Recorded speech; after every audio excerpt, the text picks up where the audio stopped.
So as you guys all know, since I lost Rebecca 10 months ago, I've been on this mental health journey and just trying to bring a lot of information, a lot of valuable information, a lot of tangible information for you all to just help yourselves and gain control of your minds and your brain. So I have my friend Christopher, aka Big Fish here. He's a physical trainer.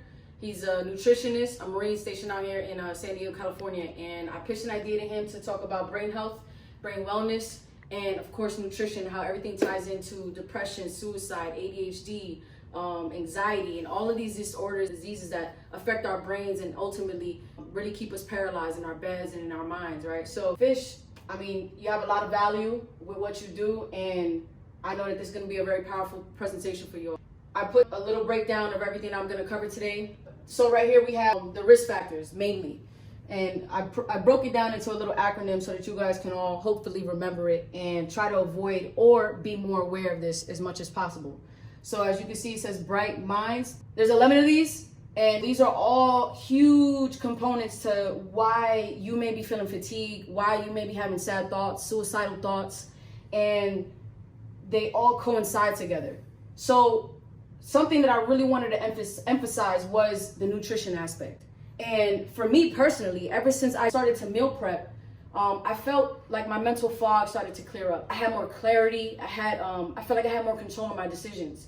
Like I mentioned before, you know, a lot of these things can make us feel paralyzed. Like we can't make choices. So Fish, if you can just break down what you got here and why this is so important for the brain. Absolutely. So a lot of times all these, they piece together, and what people kind of don't think about is the macro and the micronutrient portion of it.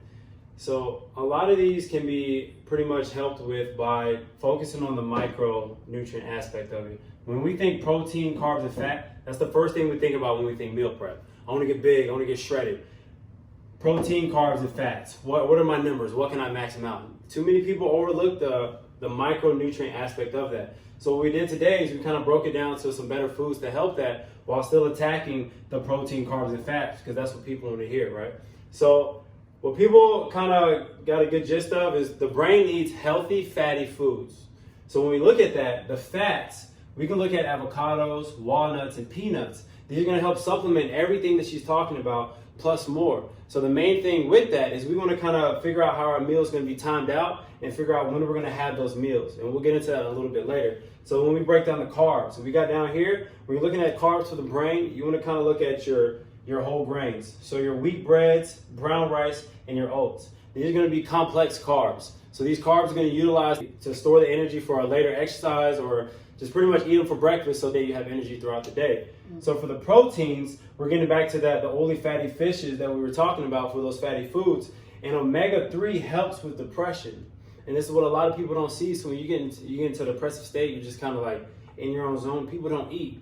But what can actually help you is adding those fatty fishes like tuna, salmon, and tilapia into the diet, so it can help supplement everything that she's talking about for a healthier mind, right? So then we get into the fruits and vegetables of that diet. So you don't want to just eat your berries throughout the day. If you can actually utilize them for your pre-workout. And that's going to help those simple sugars, those simple carbs, fuel you for the exercise. And that's just something else for you to look forward to as you're going through these states and you're kind of just in a different place, but you want to work out as well, which we highly recommend. You work out, eat the fruits and veggies before your workout. But when we get more specifically, we're talking about the spinach and the broccoli, which are also complex carbs that you can use for energy throughout the day. So that kind of ties into like a well-balanced diet. And then you start looking at, when should I eat these? When should I utilize these?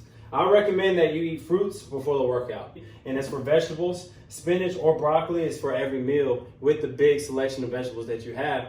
And when you kind of start timing them out and looking at them in a different perspective, you'll notice, like she was saying earlier, that you have a healthier mind. Like you're thinking clearer, you got more energy throughout the day. And that kind of ties into everything she's talking about, which helps fuel the brain. And she's the expert on the brain, so if you wanted to get into more of that, we could definitely help on that. Definitely not an expert, and that's one thing I actually want to emphasize. I am not a therapist. I am not a psychiatrist. I am doing this strictly for and because of my experience. Always fact check anything anybody says that isn't an expert at the end of the day. I don't care who they are, how many followers they got. Fact check it. But to break down my studies, my experiences, I'm gonna break down the 11 factors. So blood flow. This, in my opinion, is the number one factor to depression, suicidal thoughts, anxiety, ADHD, all of those things. And the biggest thing right here, right? So you're more prone to cardiovascular diseases, hypertension, things like that.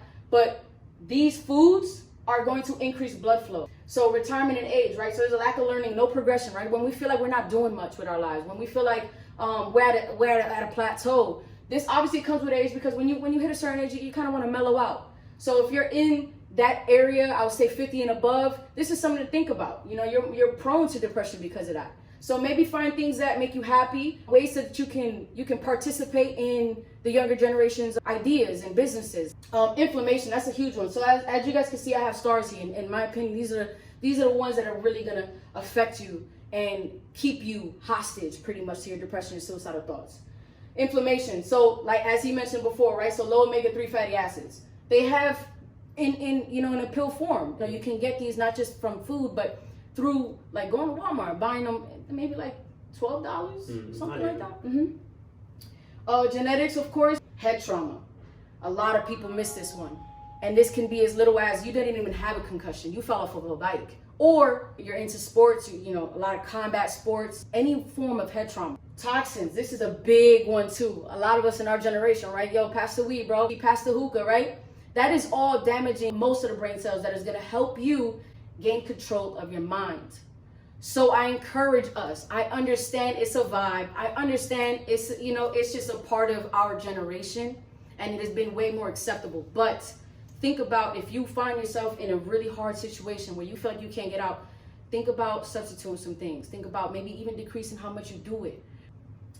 Mental health, this is huge, and I think that we are all affected by this. Yeah. Chronic stress, ADHD, fatigue, depression, bipolar, PTSD, Lyme disease, huge. Neurohormone deficiency, so low levels of thyroid, testosterone, estrogen, and high levels of cortisol, which is a stress hormone. Diabetes, and you could even touch on this because I feel like you would know more than I would, So I do want to speak on that, right? Yes. So when we're talking about the toxin and the alcohol she mentioned, it's pretty much like you want to kind of control the amount that you're having. So nobody's saying don't drink, don't smoke, right? But you having a controlled amount. So I have diabetes, I'm a type 1 diabetic. And I got that from having an excess of carbs, 60 grams per meal, eating boxes of cereal, big pizzas, and now I suffer the consequences. When we're talking about people are saying, well, I'm not supposed to drink, I'm not supposed to smoke, these do damage the mental aspect of how you live. But you have a controlled portion, you have a healthy lifestyle, if you're dieting and you introduce a little bit of this, it's not the end of the world. But if you're looking for a place to start, you want to really tackle your mental wellness, definitely recommend trying to stay away from this until you have that foundation to build off of. Nobody's telling you to just cut everything out of your life, but at the same time, you have to slowly implement things like that, as well as a well-balanced diet to live that better lifestyle. So that's what I wanted to hit on. Yeah, I appreciate that, bro. And sleep.